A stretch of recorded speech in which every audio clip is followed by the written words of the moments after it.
Hey there, I'm Dave. Here is a MacPro tray, an SSD drive, an SMR adapter, which I happen to have invented. And here is a screwdriver to install it all with.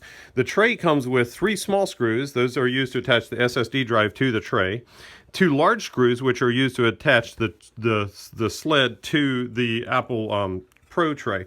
Now I've already removed the 4 screws from here. This version happens to not have the rubber grommets in it. It doesn't really matter if they have them or not. If they do, leave them in there. You'll use them later. And so we'll start by mounting the SMR tray right into the drive sled. There you go. It'll be real simple. We'll just take our 2 large screws. We'll hold this up. We'll align it so that the screw holes line up, and we'll shove 1 screw in there. Tighten it in. We're not tightening it all the way. We're only going to put it like 2 or 3 turns in. There's a reason for that. We'll come back later and tighten it after we've gotten it all aligned. This will make it easier to install the drive. Now I've got both of these turned 2 threads in. I'm just going to set the drive on top of the SSD drive and take one of my small screws, put it in any one of these 3 holes here, and slide it in place. Slide it in place, turn it a turn or 2 in.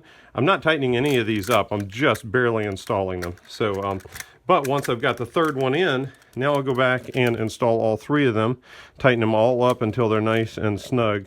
You don't have to crank these tight.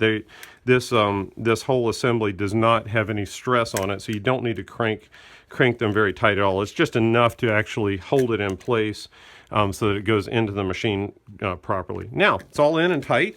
I've made sure as I was tightening these that both of these tabs are aligned in the center area here, so that it gives it best alignment.